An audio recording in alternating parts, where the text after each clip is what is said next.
कि इसके द्वितीय भाग में हमने क्या क्या सीखा था उस पर एक नज़र डाल लेते हैं, फिर आगे चलते हैं।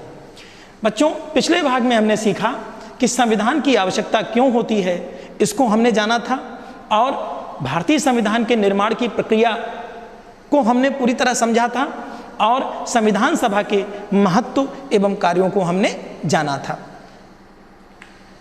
आज हमारा जो शिक्षण केंद्रित होगा वो निम्न बिंदुओं पर होगा कि भारतीय संविधान के बुनियादी मूल्यों को हम समझेंगे, संविधान का दर्शन क्या है जिस पर हमारा संविधान आधारित है इसको हम समझेंगे, और संस्थाओं का स्वरूप क्या होता है इसके बारे में हम जानेंगे। यही 3 बिंदुओं पर हमारा आज का शिक्षण केंद्रित होगा। तो आज के शिक्षण उद्देश्य हमारे क्या हैं, जैसा कि हम बताते हैं आपको कि प्रत्येक कार्य का एक उद्देश्य होता है, निरुद्देश्य कोई कार्य नहीं होता। तो आज के शिक्षण का उद्देश्य यह है कि हम भारतीय संविधान के बुनियादी तत्वों को, उसके मूल्यों को हम समझ सकेंगे, संविधान का दर्शन क्या है जिस पर वह आधारित है इसको हम समझ सकेंगे, और विभिन्न संस्थाओं के स्वरूपों को हम समझ सकेंगे। बच्चों, अब पहला प्रश्न यहीं से है कि हम अपने संविधान को महत्वपूर्ण क्यों मानते हैं। पिछले उस पर हमने पढ़ा था कि संविधान क्यों आवश्यक है। आज हम यह पढ़ेंगे कि महत्वपूर्ण क्यों मानते हैं। तो चलिए देखते हैं। हमारे संविधान को लागू हुए लगभग 70 वर्ष हो रहे हैं, परंतु आज तक किसी भी वर्ग ने अथवा राजनीतिक दल ने संविधान की मूल भावना को चुनौती नहीं दी। अब आपके मन में होगा कि यह मूल भावना क्या होती है। बच्चों, मूल भावना वह होती है जिससे किसी चीज़ का हमें पूरा उसका विशाल आकार समझ में आ जाए, वह उसकी मूल भावना होती है। जैसे फल के अंदर आप जब उसको खोलेंगे तो उसके अंदर एक बीज निकलता है। वो बच्चों, बीज इतनी गहराई में क्यों होता है? इसलिए कि आसानी से वो आपको इतनी जल्दी न प्राप्त हो, आपको कुछ मेहनत करनी पड़ेगी, तब आप उसके अंदर जाएंगे, तब वो बीज निकलेगा। बीज भी ऐसे नहीं होगा, किसी कठोर जो है आवरण के अंदर होगा, तब वो अंदर से बीज निकलेगा। वो उसकी मूल भावना है, उसकी मूल आत्मा है, अर्थात उसी से उसकी उत्पत्ति होती है, उसी से उसको समझा जाता है। तो आज तक 70 वर्षों में किसी ने कुछ भी आरोप लगा लिया हो, लेकिन संविधान की मूल भावना को चुनौती नहीं दी। इसके पीछे संविधान का अत्यंत व्यापक होना कारण है इसका, कि संविधान इतना व्यापक है, हमारे संविधान निर्माताओं ने हर छोटी से छोटी चीज़ को भी इसमें सम्मिलित किया, हर छोटी से छोटी विषय वस्तु पर ध्यान दिया, इतना व्यापक जरूर कर दिया, लेकिन उसकी व्यापकता जो है आज हमारे लिए लाभप्रद है। हमारे संविधान निर्माताओं ने भविष्य लक्ष्य आगे के विचार करते हुए संविधान में हर छोटी से छोटी बात को समाहित किया था। ये विशेषताएं हैं, ये इसीलिए महत्वपूर्ण है। विभिन्न देशों के संविधान खत्म हो गए, चले गए, नष्ट हो गए, क्यों? कि वह इतने व्यापक नहीं थे, भविष्य लक्ष्य नहीं थे। तो यह हमारे संविधान की विशेषता है, महत्वपूर्ण है, उसका महत्व है। अतः संविधान सभा का कार्य अत्यंत व्यवस्थित, पारदर्शी एवं सर्वसम्मत पर आधारित था। सबसे पहले कुछ मूलभूत सिद्धांत तय किए गए और आम सहमत बनाई गई। संविधान का प्रारूप बनाया गया जिसकी प्रत्येक धारा पर कई कई दौर तक चर्चा चली। धारा का तात्पर्य उसका बिंदु, उसका जो है जो शीर्षक है, एक एक शीर्षक, एक एक बिंदु पर, एक एक लाइन पर कई दौर की चर्चा की गई। 2000 से अधिक संशोधन किए गए। जिन लोगों ने कमियां बताई उनको दूर किया गया। सभा में पेश हर प्रस्ताव और हर कही गई बात को संरक्षित किया गया। मतलब इतने आसानी से नहीं बना संविधान, उस पर बहुत मेहनत की गई, तब जाकर के 2 वर्ष 11 माह 18 दिन का समय लगा था। इन्हें संविधान सभा की चर्चा कहा जाता है। जो ये चर्चाएं हुई, संशोधन हुए, आपस में वाद विवाद हुआ, तर्क वितर्क हुआ, इसे क्या कहा जाता है? संविधान सभा की चर्चा। कॉन्स्टिट्यूएंट असेंबली डिबेट्स के नाम से 12 खंडों में इसको प्रकाशित किया गया, एक बृहद ग्रंथ बना के प्रकाशित किया गया। संविधान की व्याख्या के लिए आवश्यकता पड़ने पर बहस के लिए इन दस्तावेजों का प्रयोग किया जाता है। अगर कभी कोई ऐसी बात आ जाए कि संविधान पर बहस चल रही हो तो इन दस्तावेजों का प्रयोग किया जाता है, क्योंकि ये जीवंत रूप में संरक्षित रखे हुए हैं। भारतीय संविधान के बुनियादी तत्व, भारतीय संविधान के बुनियादी तत्व क्या है, मूल तत्व, मूल सिद्धांत, उन पर चर्चा हम लोग करेंगे। भारतीय संविधान के दर्शन को समझने के लिए हमें अपने संविधान निर्माताओं, नेताओं, उनके जो विचार हैं उनको, और संविधान की प्रस्तावना को समझना होगा। बच्चों, प्रस्तावना आपके मन में होगा कि क्या होती है। प्रस्तावना किसी भी वस्तु को, किसी भी विषय वस्तु को प्रारंभ करने के पहले जो एक संक्षिप्तीकरण होता है, सारांश, उसे प्रस्तावना कहा जाता है। अर्थात उस प्रस्तावना में सब कुछ समाहित होता है जो पूरे पाठ में होगा। उसका संक्षिप्तीकरण करके उसकी मूल तत्वों को लेकर के प्रस्तावना में समाहित कर दिया जाता है। तो हमारा संविधान भी इतना विशाल है, लेकिन उसकी जो प्रस्तावना है वो उसकी आत्मा है। भीमराव अंबेडकर जी ने संविधान की आत्मा के रूप में उसका वर्णन भी किया है कई जगह। तो हमारी प्रस्तावना क्या है हम लोग देख लेते हैं। अभी उससे चर्चा करने के पहले कुछ और तथ्य आपके सामने मैं रखूंगा। तो भारतीय संविधान के दर्शन को समझने के लिए हमें अपने संविधान निर्माताओं, राजनेताओं के विचारों को और संविधान की प्रस्तावना को समझना होगा। ठीक है।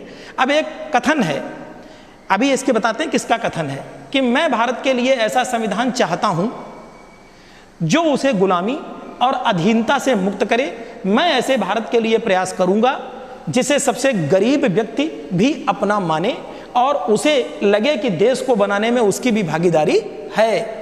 बहुत अच्छी बात कही गई है। ऐसा भारत जिसमें लोगों का वर्ग विभेद न रहे, ऐसा भारत जिसमें सभी समुदाय के लोग पूरे मेल जोल के साथ रहें, ऐसा भारत जिसमें छुआछूत या शराब एवं नशीली वस्तुओं के लिए कोई जगह न हो, औरतों को भी पुरुषों जैसे अधिकार प्राप्त हों, मैं इससे कम पर संतुष्ट नहीं होऊंगा। यह बात कही थी इतनी महत्वपूर्ण आदरणीय महात्मा गांधी जी ने 1931 में यंग इंडिया जो इन्होंने पुस्तक लिखी, उसमें इनका ये लेख था। तो गांधी जी कैसा संविधान चाहते थे, आपको मैंने पढ़कर बताया कि गांधी जी ऐसा संविधान चाहते थे। गतिविधि आपके सामने एक हमारा है कि महात्मा गांधी के उद्धरण के मूल विचार क्या हैं। आपने इसको समझा, पढ़ा, फिर से देख लीजिए कि गांधी जी का जो ये उद्धरण है इसके मूल विचार क्या हैं। आप देखिए कि मैं भारत के लिए ऐसा संविधान चाहता हूं जो गुलामी और अधीनता से मुक्त हो। ऐसे भारत के प्रयास करूंगा जो सबसे गरीब व्यक्ति भी जिसे अपना माने और उसे लगे कि देश को बनाने में उसकी भी अपनी सहभागिता है। जहां पर किसी भी प्रकार का वर्ग विभेद न हो, जहां पर सभी लोग मेलजोल से रहें, जहां नशीली वस्तुएं और छुआछूत शराब जैसी कोई बुराई न हो, जहां पर औरतों को भी पुरुषों के समान अधिकार हों। तो इस उद्धरण में के मूल विचार क्या हैं? इस उद्धरण के मूल विचार हैं कि पूरी तरीके से जहां पे सभी लोग हिल मिल के रहें और जहां किसी भी प्रकार की जाति, छुआछूत, ऊंच नीच ये बुराइयां व्याप्त न हों। ऐसा विचार था गांधी जी का। अगला एक कथन और है कि 26 जनवरी 1950 को हम विरोधाभासों से युक्त जीवन में प्रवेश करने जा रहे हैं। राजनीति के मामले में हमारे यहाँ समानता होगी, परंतु सामाजिक एवं आर्थिक जीवन असमानताओं से भरा होगा। राजनीतिक रूप से हम समान होंगे, लेकिन सामाजिक एवं आर्थिक जीवन हमारा असमानताओं से भरा होगा, जहाँ कोई समानता नहीं होगी। कोई गरीब होगा, कोई बहुत अमीर होगा, कोई छोटा होगा, कोई बहुत ऊंचा होगा। जहाँ राजनीति में हम एक व्यक्ति एक वोट को और हर वोट का समान महत्व के सिद्धांत को स्वीकार करेंगे, मतलब एक व्यक्ति एक वोट दे। राजनीति में इस बात को तो हम स्वीकार कर रहे हैं आज भी, ठीक। लेकिन वहीं अपने आर्थिक एवं सामाजिक जीवन में हम अपने सामाजिक और आर्थिक ढांचे के कारण ही एक व्यक्ति एक वोट के सिद्धांत को नकारना जारी रखेंगे। सामाजिक और आर्थिक रूप से हम उन्हें वो महत्व प्रदान नहीं करेंगे गरीब लोगों को, जो कि हम वोट लेने के समय उन्हें प्रदान करते हैं। क्योंकि वोट लेने के समय चाहे जितना गरीब आदमी हो उसका भी वोट हमें चाहिए, बराबर महत्व है, और अमीर आदमी उसका भी बराबर महत्व है, लेकिन वो समानता सामाजिक और आर्थिक क्षेत्र में नहीं दी जाती। हम इस विरोधाभास पूर्ण जीवन को कितने लंबे समय तक जीते रहेंगे? हम अपने सामाजिक और आर्थिक जीवन में कब तक समानता को नकारते रहेंगे? अगर यह नकारना ज़्यादा लंबे समय तक चलता रहा तो हम अपने राजनीतिक लोकतंत्र को संकट में डाल देंगे। यह बात संविधान सभा में दिए गए अपने अंतिम भाषण में डॉक्टर भीमराव अंबेडकर जी ने कही थी। बच्चों, अब इसी से संबंधित प्रश्न है कि अंबेडकर जी के उद्धरण में आर्थिक एवं सामाजिक असमानता का आशय क्या है? बिल्कुल सही है कि यहाँ पर अंबेडकर जी का आर्थिक और सामाजिक असमानता से आशय है कि पूरी तरीके से सामान्य स्थिति समाजवाद होना चाहिए कि आर्थिक और सामाजिक रूप से भी सभी को समान माना जाए, कोई गरीब ना हो, कोई अमीर ना हो। तो यह बात इन्होंने कही है यहाँ पर। वर्षों पहले एक कथन और है कि वर्षों पहले हमने अपनी नीयत के साथ साक्षात्कार किया था और अब वक्त आ गया है कि हम अपने वायदों पर अमल करें, पूरी तरह नहीं तो काफ़ी हद तक। घड़ियाँ जब ठीक मध्य रात्रि का घंटा बजाएंगी तब सारी दुनिया सोती होगी, तब भारत नए जीवन की शुरुआत करेगा। इतिहास में कभी कभार ही सही पर ऐसा क्षण जरूर आता है जब हम पुराने को छोड़कर नए में प्रवेश करते हैं। ये बात हो रही है स्वतंत्रता के समय की, जब स्वतंत्रता प्राप्ति हो रही थी, जब एक युग का अंत होता है और लंबे समय से किसी राष्ट्र की दबी हुई आत्मा जाग जाती है, आवाज पाती है। ऐसे पवित्र क्षण में हम अपने आप को भारत के लोगों एवं मानवता की सेवा में समर्पित करें, यही हमारे लिए उचित है। आज़ादी और सत्ता जिम्मेदारियां लाती है। भारत के संप्रभु लोगों का प्रतिनिधित्व करने वाली इस संप्रभुता संपन्न सभा के ऊपर जिम्मेदारी है। आज़ादी के जन्म से इस क्रम में हुए दुखों से हमारा दिल भारी है। ये किसने कहा? आइए हम देखते हैं। इसमें कुछ दर्द अभी भी बने हुए हैं, फिर भी इतिहास अब बीत चुका है और अब भविष्य हमें सुनहरे संकेत दे रहा है। यह समय आराम करने या सुस्ताने का नहीं, बल्कि उन वायदों को पूरा करने का है जिनके लिए निरंतर प्रयास किए गए। हमने अक्सर उनके लिए प्रयास किए और एक शपथ आज हम फिर लेंगे कि भारत की सेवा करने का अर्थ है दुख और परेशानियों में पड़े लाखों करोड़ों लोगों की सेवा करना। इसका अर्थ है दरिद्रता का, अज्ञानता का, बीमारियों का एवं अवसर की असमानता का अंत करना। हमारे युग के महानतम आदमी की कामना हर आंख से आंसू पोंछने की है। संभव है यह काम हमारे भर से पूरा न हो। जब तक लोगों की आंखों में आंसू हैं, कष्ट हैं, तब तक हमारा काम समाप्त नहीं होगा। यह बात 15 अगस्त 1947 संविधान सभा में भाषण दिया था भारत के प्रथम प्रधानमंत्री पंडित जवाहरलाल नेहरू ने।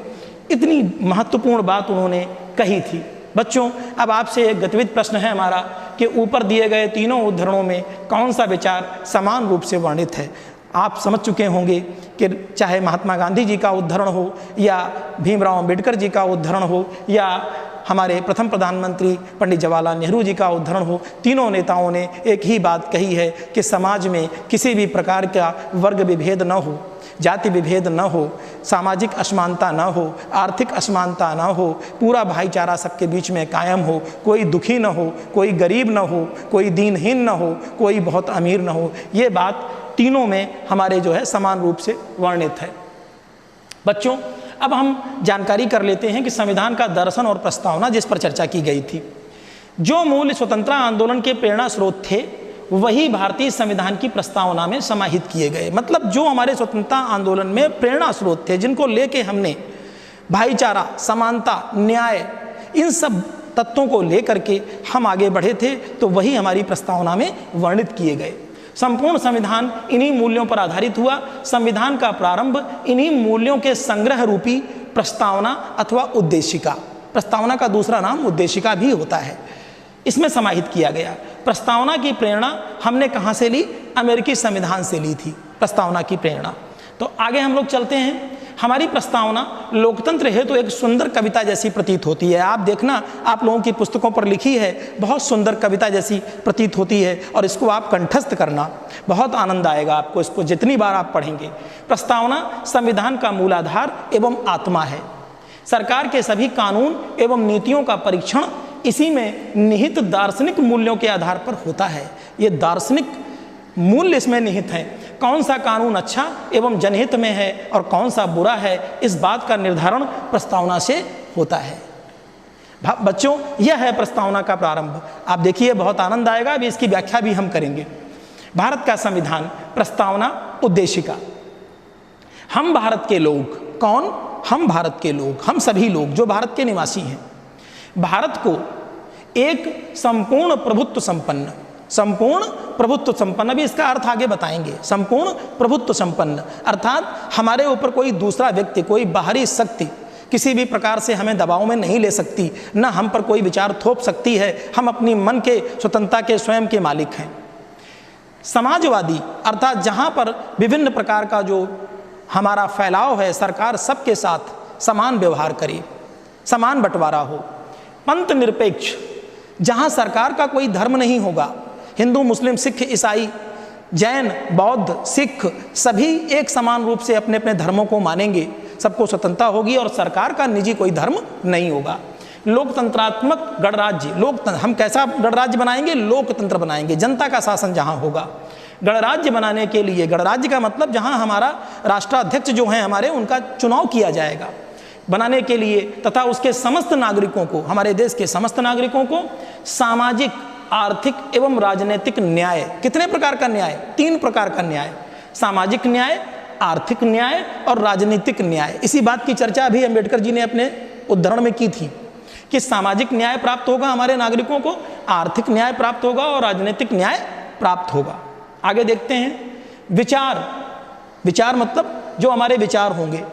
अभिव्यक्ति मतलब बोलना, और विश्वास, जिस चीज़ में हम विश्वास करते हैं। धर्म, जिसको हम धर्म अपना स्वीकार करते हैं। उपासना, पूजा, जिसको भी हम मानते हैं। इतने प्रकार की हमें स्वतंत्रता होगी। कौन कौन? विचार करने की स्वतंत्रता, अभिव्यक्ति की, बोलने की स्वतंत्रता, विश्वास करने की स्वतंत्रता, धर्म और उपासना की स्वतंत्रता हमें दी गई। प्रतिष्ठा और अवसर की समता, हमें अपनी प्रतिष्ठा, मान सम्मान की और अवसर, कोई भी व्यक्ति किसी भी कार्य का अवसर उसको समान रूप से दिया जाएगा। गरीब अमीर के नाते उसका अवसर छीना नहीं जाएगा। एक गरीब व्यक्ति भी अपने किसी नौकरी के लिए आवेदन कर सकता है, एक अमीर व्यक्ति भी कर सकता है, उसे समान अवसर प्राप्त होंगे यदि वह उसकी अर्हता रखता है तो। प्राप्त कराने के लिए तथा उन सब में व्यक्ति की गरिमा मतलब उसका सम्मान और राष्ट्र की एकता और अखंडता, ऐसी गरिमा के साथ साथ राष्ट्र की एकता और अखंडता, के राष्ट्र एक हो, खंडित ना हो, अखंड हो, मतलब पूरा देश एक साथ हो, सुनिश्चित कराने वाली, बंधुता बढ़ाने के लिए आपस में भाईचारा इतना प्रगाढ़ हो कि हम खंड खंड न हो, हम चारों तरफ से एक हों। हमारे राज्य भले अलग हैं लेकिन हम भारतीय हैं, तो ऐसी बंधुता बढ़ाने के लिए दृढ़ संकल्प होकर अपनी इस संविधान सभा में दृढ़ संकल्प होकर अपनी इस संविधान सभा में आज तारीख 26 नवंबर 1949 ईस्वी मिति मार्गशीर्ष शुक्ल सप्तमी संवत 2006 विक्रमी को एतद द्वारा संविधान को अंगीकृत, अधिनियमित और आत्मार्पित करते हैं। बच्चों, यह ऐसा सुंदर जो है प्रस्तावना है हमारी, इस पर एक नज़र फिर से हम आपको डला देते हैं कि इसका एक एक शब्द हमारा दर्शन है, हमारा आदर्श है। जिन राजनेताओं ने हमारे संविधान को बनाने के बारे में सोचा, हमने स्वतंत्रता के समय जिन जिन चीज़ों को सहन किया, जिस प्रकार से हम परेशान हुए, हमने उन एक एक महत्वपूर्ण बिंदुओं को अपने संविधान में समाहित किया। और प्रस्तावना से ही आपको लग जाएगा कि कौन कौन सी चीज़ों को हमने समाहित किया। पुनः एक बार आप देख लीजिए कि हम भारत के लोग, वो लोग जो हम भारत के नागरिक हैं, भारत को एक संपूर्ण प्रभुत्व संपन्न मतलब हम पूरी तरह संप्रभु होंगे। हमारे ऊपर कोई बाह्य शक्ति दबाव नहीं बना सकती किसी भी प्रकार की। हम जो चाहेंगे अपने लिए अच्छा, हम वही करेंगे। समाजवादी, हमारा देश कैसा होगा? समाजवादी होगा, जहाँ किसी के साथ किसी भी प्रकार का अन्याय नहीं होगा। पंथ निरपेक्ष, हम सभी धर्मों को मानेंगे, अपने अपने मन के धर्म को, लेकिन सरकार का कोई धर्म नहीं होगा। सरकार की दृष्टि में सभी धर्म समान होंगे। लोकतंत्रात्मक, जनता के शासन होगा।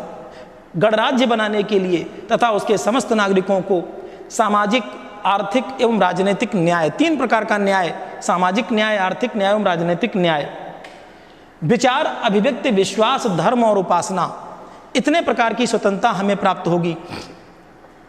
प्रतिष्ठा और अवसर की समता, हमारी गरिमा, प्रतिष्ठा और अवसर, हमें किसी भी अवसर की समानता होगी, हमारा अवसर कम नहीं किया जाएगा। प्राप्त कराने के लिए तथा उन सब में व्यक्ति की गरिमा और राष्ट्र की एकता और अखंडता बढ़ाने वाली, जिन कार्यों से राष्ट्र की एकता बढ़े और अखंडता बढ़े, सुनिश्चित कराने वाली बंधुता बढ़ाने के लिए ऐसा भाईचारा कायम हो कि हमारा देश एक होकर के रहे और हम कहते हैं कि हम भारतीय हैं। दृढ़ संकल्प होकर अपनी इस संविधान सभा में आज तारीख 26 नवंबर 1949 ईस्वी मिति मार्गशीर्ष शुक्ल सप्तमी संवत 2006 विक्रमी को एतद द्वारा इस संविधान को अंगीकृत, अधिनियमित और आत्मार्पित करते हैं। संविधान सभा द्वारा इसको स्वीकार किया गया। और किसने स्वीकार किया? हम भारत के लोग, हम सभी भारतीयों ने इसे स्वीकार किया। अब बच्चों, हमने आपके हित में और आपको समझने के लिए इन शब्दों का अलग से डाल दिया है। हमने आपको 2 बार इसको समझाया, आप देख लीजिए। हम भारत के लोग, और एक इसमें प्रश्नवाचक चिन्ह लगा है, तो आपको अपनी तरफ से इसको पूरा करना है। मैंने आपको 2 बार समझाया है। हम भारत के लोग, हम भारत के लोग से मतलब क्या है? जो हम भारत के नागरिक हैं। प्रभुत्व संपन्न अर्थात संप्रभु, हमारे ऊपर किसी प्रकार का वाह दबाव नहीं चलेगा। हम अपने देश के हित में जो निर्णय लेंगे वो स्वयं लेंगे, कोई बाहरी शक्ति हमारे ऊपर थोप नहीं सकती। समाजवादी, अच्छा, अर्थात हमारा देश कैसा होगा? समाजवादी होगा। यहाँ समाजवाद होगा, चारों तरफ अमीर गरीब को भुला करके सबको एक समान अधिकार प्राप्त होंगे और सबको एक प्रकार जो है सम्मान प्राप्त होगा। पंथ निरपेक्ष, जहाँ सभी लोग अपने अपने मन का धर्म मानेंगे और उपासना करेंगे, पूजा करेंगे, लेकिन सरकार का कोई धर्म नहीं होगा। लोकतंत्रात्मक देश कैसा होगा? जनता का शासन होगा, जहाँ जनता शासन करेगी। गणराज्य अर्थात हमारे देश का जो राष्ट्राध्यक्ष होगा उसे चयनित किया जाएगा, चुनाव होगा, ना कि वंशानुगत आएगा। वंशानुगत नहीं आएगा, चुनाव होगा। हमारे राष्ट्रपति महोदय का चुनाव होता है, वो यही है। न्याय, कितने प्रकार का न्याय? सामाजिक, आर्थिक और राजनीतिक न्याय। स्वतंत्रता, कितने प्रकार की? विचार, अभिव्यक्ति, विश्वास, धर्म और उपासना की स्वतंत्रता। समता, कैसी समता? प्रतिष्ठा और अवसर की समता। बंधुता, कौन कौन सी बंधुता? काहे के लिए? राष्ट्र की एकता और अखंडता को बढ़ाने वाली बंधुता। तो हमने इसको बहुत विस्तृत तरीके से आपको समझाने का प्रयास किया है। बच्चों, इसी से संबंधित एक गतिविधि है, हम लोग इसमें सम्मिलित होते हैं कि संविधान को दिशा देने वाले कुछ मूल्य और उनके अर्थों को सुमेलित करना है। ये बेतरतीब हैं, इनको सुमेलित करना है। संप्रभु, अभी बताया था। संप्रभु का मतलब क्या है? ये देखिए, कौन सा होगा? ये देखिए, फैसले लेने का सर्वोच्च अधिकार जनता का। आगे देखिए, गणतंत्र। गणतंत्र में क्या होगा? देश का प्रमुख एक चुना हुआ व्यक्ति हो।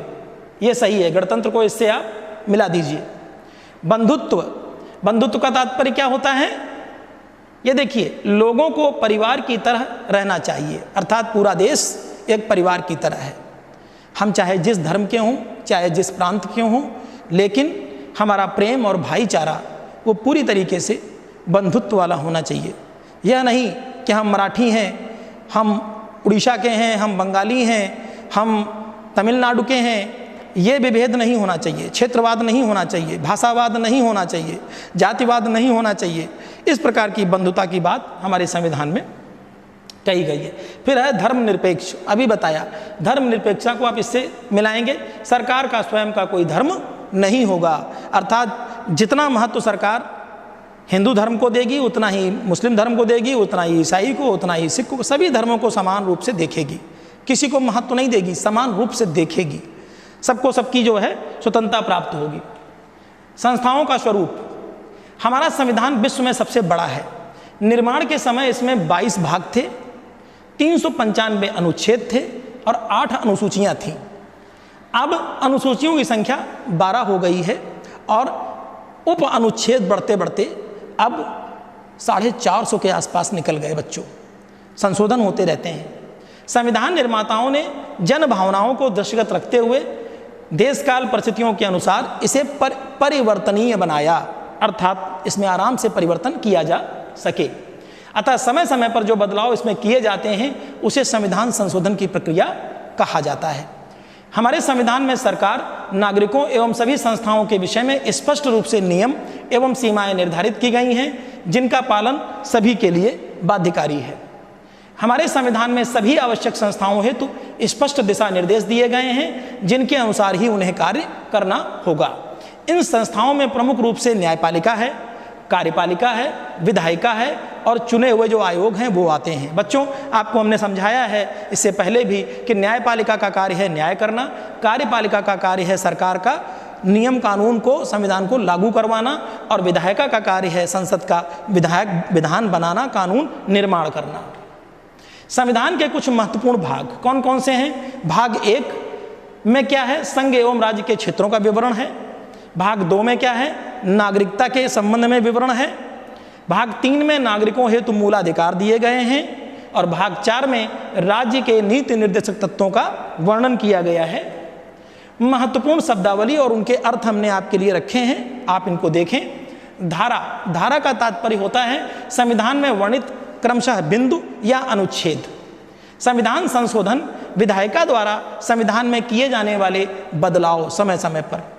प्रारूप किसी कानूनी दस्तावेज का प्रारंभिक स्वरूप। दर्शन किसी कार्य को दिशा देने वाले उसके मौलिक विचार। बच्चों, आज के इस अध्याय में हमने पूरा प्रयास किया कि आप इतने अच्छे से इसको सीख सकें। इसमें हमने आज क्या क्या सीखा चर्चा कर लेते हैं कि भारतीय संविधान के जो बुनियादी तत्व हैं उन मूल्यों को हमने समझा।